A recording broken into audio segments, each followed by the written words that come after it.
good morning, good afternoon, or good evening. Whichever one of these applies to you, it will probably be the correct one. Whenever you are in fact listening to this, you are always welcome, and I appreciate you all giving me time to fill your plate with Minot sports knowledge. This is the Minot Sports Podcast, a production of KMSU TV and Radio. Welcome to episode 2 of season 2. Before we get moving on the tracks here, just want to remind you guys to be on the lookout for MSU Inside Out, the weekly TV show produced by KMSU TV and Radio. Topics range from news, sports, weather, and interviews with major figures ranging from Minot State Campus and the city of Minot. We are hoping to debut in the coming weeks here, so be aware of that coming around. You can follow the Minot Sports Podcast on Twitter, Instagram, and I haven't really talked much about this, but we are also now on Facebook. Probably made you guys aware of the graphics that I post on the Instagram page as well as Twitter, or it is 100% likely that you're listening to this on YouTube. So go sub to the YouTube channel as well. And hopefully we can get live streams working again soon. Also, go follow KMSU on social media, on Facebook and Instagram. We are proud to be working in such great studios with them, and the goal is to make the connection with the KMSU program greater. But here we are now, Wednesday. It is way past an eventful weekend. Had some football action. Happy first week of football, by the way, guys. Minot sports fans getting to see not just local football action, but also on the TV as well. The lucky Bismarck dudes for Century and Legacy having a nationally televised game on ESPN2. So not just watching football on local TV, but also national TV as well. Minot High and Mandan paving the way on Beck Sports. Bishop Ryan getting started, as well as many other athletics to cover through. But yes, it is Wednesday, September 2nd. Finally back in the studio after kind of a little short hiatus, getting caught up, helping around the studios, well, a little bit, but we're back, and then we're ready to get some content rolling here. Let's summarize the past weekend. Actually, no.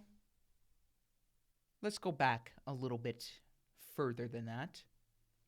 Minot High Magician Soccer. Again, we previewed them with Coach Brockmeyer. Doing pretty solid, I'd say. Back on Thursday, they win 6-0, where we actually spoke to Chris Clements. He kind of made note of that already, so if you heard that earlier, you're hearing it again now. 6-0 over the Blue Jays, and then this time around, facing off with the Mandan Braves. That one was not quite as high scoring as it was, although still making the best out of it. 3-1, your Magicians claiming victorious in that one as well. Safe to say now, to keep this up, they are rolling. Minot High Tennis, though. You want to talk about who's really rolling right now? Look at the boys from the Magicians. One little hiccup in there against Legacy. But besides that, really, they're rolling up there nicely at the top of the standings, having beaten Jamestown, having beaten Williston. Of course, that one matchup with Legacy didn't favor them, but it was still tied after the singles matchups. Shutting out the Patriots after that, and then blowing out Bismarck High. You know, there's some encouraging signs from this team. Although Legacy didn't turn out to be the result that probably they were hoping for, you still got to look at it as they were in it after the singles matchups. Although probably could have done better in the doubles matchups to get more up there in the score, they were in it halfway through and they made it competitive, at least in the singles department. Just that one L to Legacy, these boys are putting it on out there. Coach Huss, Coach DeLorme, tennis coaching staff doing a good job. I'm pretty sure I mentioned this already. Do not sleep on this team. And what I mean by that, I guess for Minot High tennis standards this season, look forward to being able to go see their matchups if you can. I'm not sure of the proper fan protocol, although when I went, there were some that came by. You just may have to social distance. Don't waste this season not being able to see them at least once. They're doing a great job. Right now, Minot sports fans, don't be surprised to see this team with a top 3, top 2, maybe even first place finish in the WDA. That is how well they are doing right now, and I think that's just goes to show you a testament of all the leadership and the talent that have came through this program. They're passing down all their knowledge, their skills. It's paying dividends, and my guess would be the coaches are just super fortunate, super lucky to have these guys being coached by them. But most recently, Minot High defeating the Bismarck High Demons yesterday. It was 9-1. That is the latest in Magi tennis news. But Minot sports fans, keep a good eye on this team. Yes, you want to keep track of all that's going on around Minot High athletics, but just make sure you're keeping tabs on this tennis squad. They are rolling, and they are making it count. And they are definitely showing off, throwing out there a talented squad that can get it done. Now for some football news. For Minot High, I was lucky enough to travel to Mandan to provide you guys coverage of the Magicians football season opener against the Mandan Braves. And as most of you know, probably by now, Mandan, I even heard this, you all have heard this from Coach Chauncey Hendershot. Mandan has been a good program now for the past few years, really started to pick it up and really just solidifying, either that 2 seed or that 3 seed. I know it's kind of tough to get that top 2 spot with the Bismarck teams kind of rolling ahead of them as well. But really, Mandan has just solidified themselves as really one of the other top contenders of the Western Dakota division. And so what does that mean for Minot? Having to face this Braves team and just how good and physical they are. And it just seems like they lost some good talent last year. One of them with Elijah Klein. They're still good. They're still going to have good games. And that just tells you how much the coaching staff is doing to keep this program up and running still at the higher end of the division. And, we still have yet to see what clubs like Jamestown, Dickinson, Legacy, what they have to offer. But for this matchup, it wasn't an easy one. Certainly not an easy one going in for Minot High. I will give you guys reasons to be optimistic of why this team will make the playoffs again. Yes, you're going to have the Bismarck teams. And yes, you're going to have Mandan up there.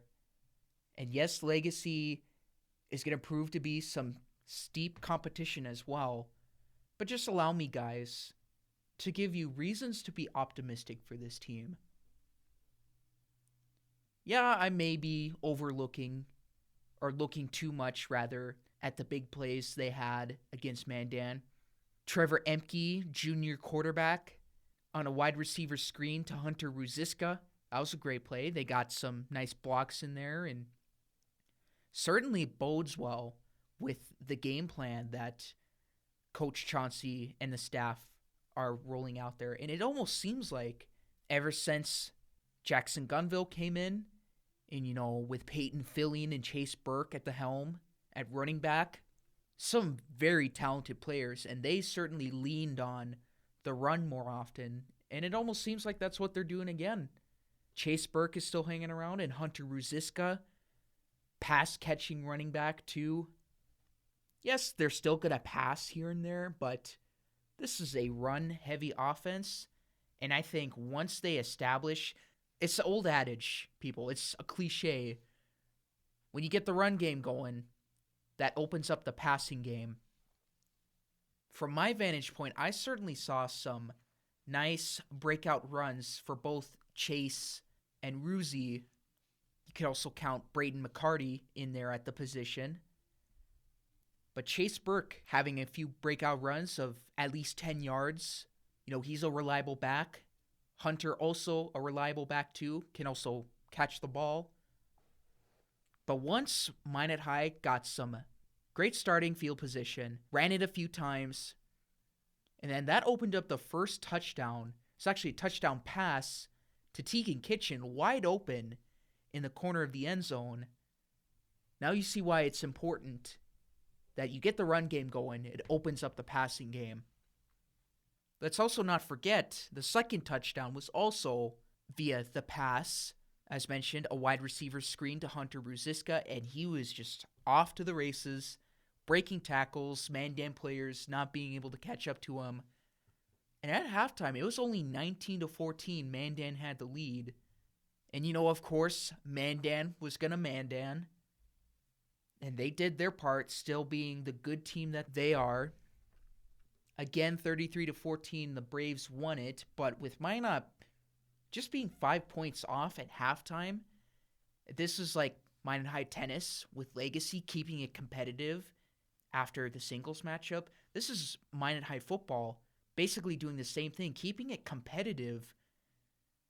Heck, they could have been down by more at the half, but it was 13-7. The Braves opened the scoring, and then Minot came back, actually took the lead, 14-13.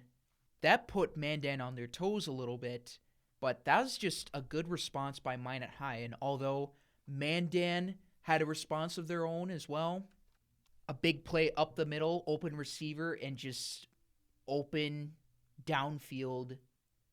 That was just a tough big play given up by the Minot High defense, but you got to credit the response that Minot High gave in that first half. And like I said, I'll give you guys reasons why this team will make the postseason. Although, yes, a shortened season, the non-conference games, of course, they already wouldn't have counted if Minot High won or lost, either or, whatever the results were. But shortened season, all conference games. Yes, you got the Bismarck teams at 1 and 2.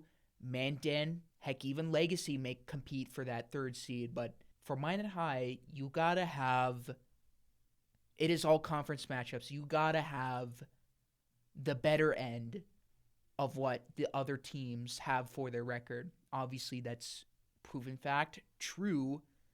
Teams that are there that Minot High should be able to compete with: Jamestown, Dickinson, Legacy's up there.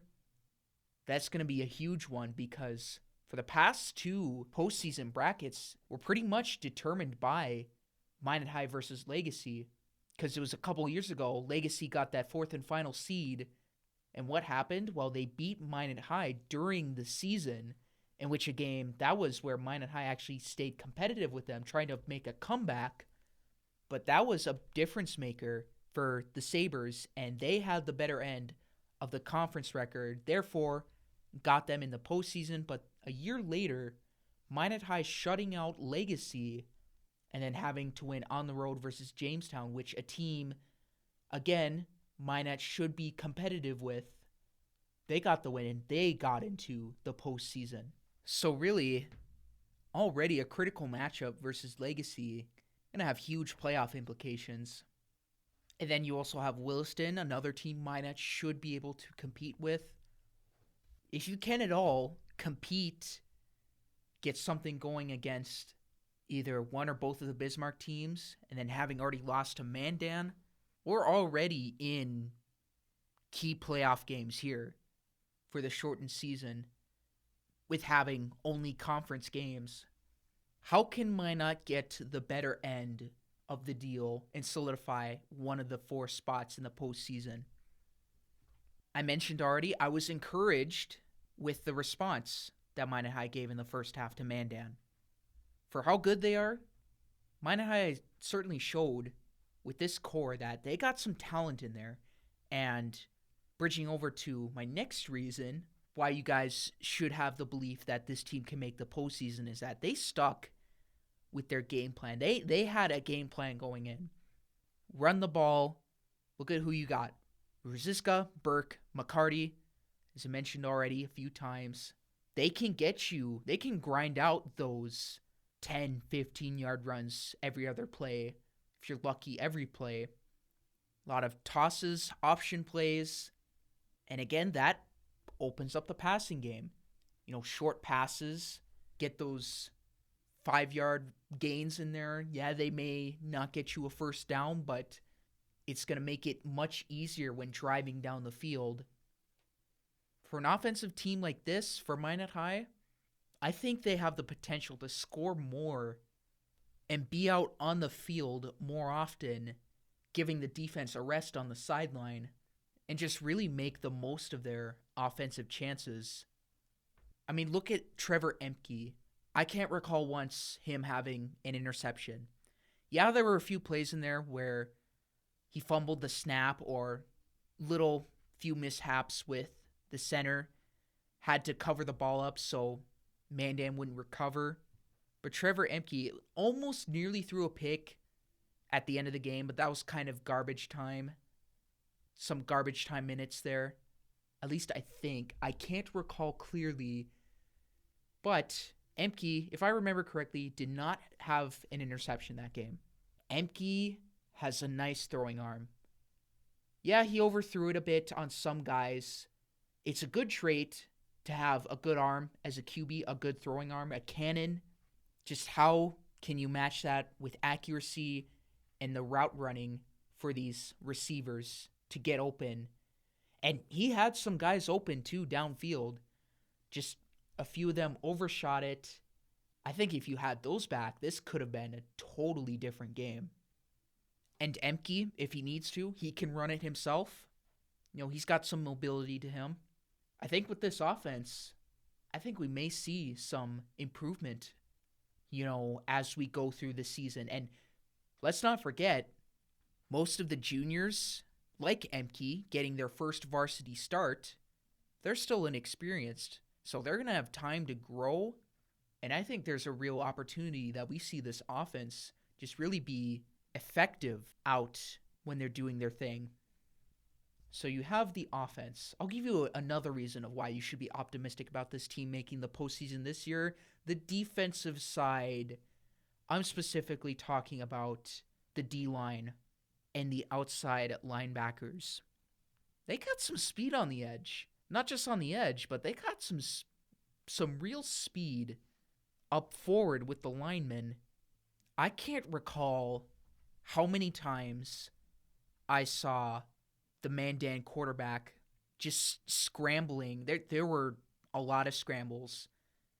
Now, granted, I'm pretty sure I did not see any sacks registered from Minot High.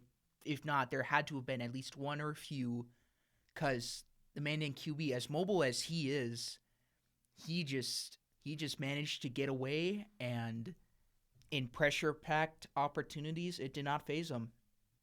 He made some great plays, certainly. Let's give him that.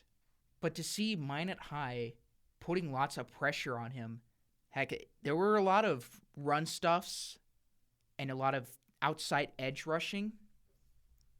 Yeah, and of course, it's not going to happen every single play, but I thought it was very encouraging, uplifting to see that this Minot High defense has got a little spectacle of speed to it.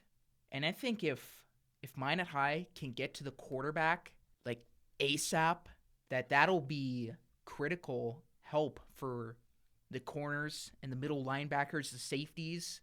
That's going to be much help for those guys too. I think a speedy defense, if you game plan it right and you match, the other team's game plans, they're going to try to combat the speedy edge rushers and pass rushers with short passes, wide receiver screens, whatever it may be. For Minot High, if they do this right, they got a nice piece, multiple pieces, bringing on the fast-paced edge rush on the defense. And of course, if the back end of the defense does their part, I think we can really see one side of the group significantly helping out the other side, giving each other time to make a big play or whatever it may be. I think if we can really watch this defense and see if they work together as a whole unit, utilizing their strengths with the back end holding up in the secondary, because they got some guys there, and with the D-line providing the speed, I think we can really see how this team, how the teammates will be very thankful that they got some nice players helping out, some nice teammates helping out on their end, making their job easier. So speed on the defensive side of the ball, if you can use it right, that is a nice aspect to the team there. And just efficient offense, sticking to your game plan. And once again, guys, if I can tell you why you should believe this team will make the postseason, there are a few critical attributes, some traits to this team that, like I said, if done correctly, used correctly, I think they can really drive it for Minot High. They can really put this thing to high gear and just go forward. Believe me when I say this, I think there's quite a bit to look forward to with this team as compared to last year and the year before. Because they certainly got some talent. Let's not forget that. And then speaking of talent, oh boy, just how fun to watch are the Lions from Bishop Ryan. And you got some Ari Deemers Knights in there for the football team, for the Class Single A program, just points on points on points, trickery. Oh, you got a adjustment there, or you got some sort of game plan? Let's just work around it and pretend it didn't happen. Like, this team just makes it look so easy. They're quite different as compared to Minot High. They like to throw the ball more, kind of an air raid offense. Lots of big plays. This team can make big plays. They can do it, and they can do it fast.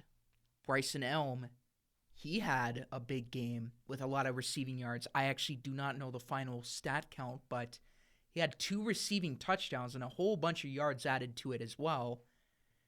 And he also did one of them on a rolled ankle.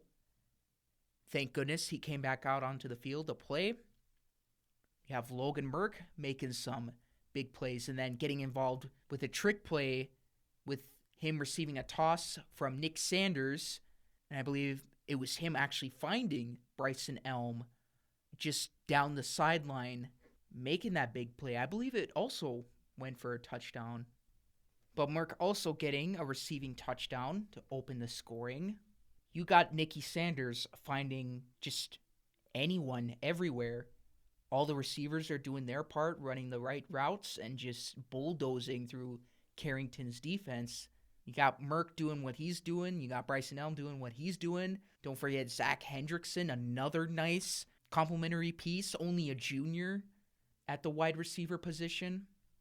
And then just you got another nice compliment to the quarterback, Jackson Feller. He really went off in this game as well. Let's also not forget Roger Coleman and his staff just doing a phenomenal job with these guys. But also, look at what they're doing with running wildcat formations. Getting some trickery with the ball. Like I said, Merck receiving a handoff or toss from Sanders and then throwing it on the run to Bryson Elm for big plays. Just this team is so fun to watch, and they won't stop scoring. They are just that good. And they made it to the state title game last year, and they are looking for some redemption. And so far right now, although still 1-1, having lost on a last-minute safety to Dickinson Trinity, that was a tough break. They certainly rebounded well this past Saturday. All their home games now at Nedros High School, the football field. If I'm going to do a similar segment to Bishop Ryan like I did with Minot High, allow me to convince you guys also of how you should believe that Bishop Bryan will make it to not only the postseason, but the state title game, back to it. Yes, there were teams ranked higher in the preseason standings, but those are bound to change. That's one way we can look at it. But for Bishop Bryan, it's all about scoring, back to back to back to back. This Lions team can kind of frustrate you in waves. So, like, the Lions, they have the capability to score 2 quick ones on you, and then you could respond with a touchdown back, and they may get another one of their own, and then just all of a sudden, the game could get out of reach, and you're just thinking, gosh, that's a tough hill to climb. For Bishop Bryan, stick to your offensive game plan, because they have the talent, and there's so much that these players do, because they also start for the defense as well, and they're doing a good job on the defensive side as well. Just stick to your offensive game plan, because you have the run and gun type guys to do it. You can expose lots of defensive matchups.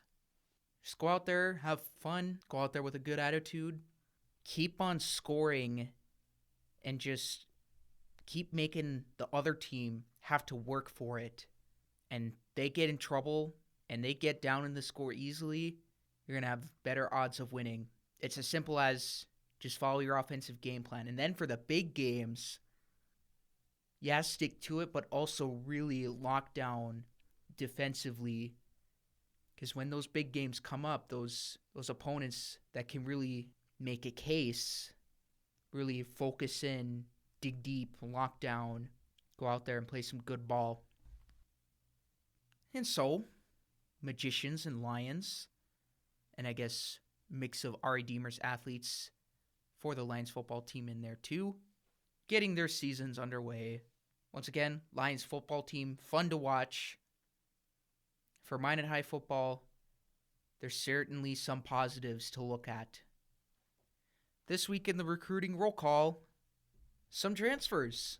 So going back to, once again, Minot State men's hockey, which they are celebrating their 25th year of hockey. We will await to see what the plan is going forward for them. But we had a few goalie transfers. The news coming straight from them. From Grand Canyon University, Chad Duran. And then from the Carleton Ravens of U Sports and the Winkler Flyers of the MJHL, Troy Martinuk. So Minot State men's hockey really loading up on the goaltenders and not usually active in the transfer portal, at least not as much as women's hockey, but they're adding to the core for the goaltenders. And so there's certainly going to be some nice comfort there. Who do you go with? You can ride one guy for a bit, and then when they falter, it's the next man up. They perform good for a while, and that could be a nice luxury. That could turn into a nice luxury for them. Some news to report on from Minot State Wrestling as we start to encounter first practices for Minot State Athletics. Well, for the fall teams, although sports are canceled, they're still getting the teams together for some physical activity and whatnot. But for Minot State Beavers Wrestling, adding to the coaching staff some student assistants. You guys may know these names already. Zach Berry and Dean Aravello returning to the team, this time as assistant coaches, student assistant coaches. Not only is this good for the wrestlers to work with someone were already teammates with, but also kind of get some knowledge from them close up and personal now. And this also benefits the guys taking on the positions because they're now gaining some experience to build their craft and improve their knowledge upon wrestling. Going back to some more athletics, both Bishop Bryan and RA Deemers getting their season started in volleyball. For the Lions, sweeping their first opponent in 3 sets to none over TGU. But then up against Velva, they lose it 3-1. Bishop Ryan taking the first set. It was a score of 25-17. And then all Velva from there on out, 25-13, 25-23, and 25-22. Did not get a score on the RE Deemers side of things, but they will have their home opener coming soon in the next week, so be on the lookout. For RE Deemers and Bishop Ryan Cross Country, at the Southern McLean invite for the boys, they tied first in their division, so a nice start for the cross country team there. And then just a quick note on Minot High Majettes Golf. They took 7th place with a team score of 380 in the Bismarck Legacy Invite. That was yesterday on September 1st. Majettes Swimming also opening up their new season. They are also joined by a few Bishop Ryan and RE Deemer swimmers as well. Since there's probably not enough interest from the Class B schools, they go and join the Majettes in progress of a team. And so there's some more talent added there. But they take 2nd place behind Bismarck Century with a team score of 493 in the Williston Invite. That was back on Saturday, August 29th. Back to some more coaching news. Minot State Cross Country Track and Field making the most of their lost meets, unless they may come back in the spring. Let's hope for some positive news there. Adding an assistant coach to the sprints and jumps team, George Adams, making the jump there. And then Victor Aboni, the director of operations. Let me know what your thoughts are on that, as well as any other topics that you may want to discuss on social media. I am certainly open to some more conversation being open on the social media pages. And that is it for this episode of the Minot Sports Podcast.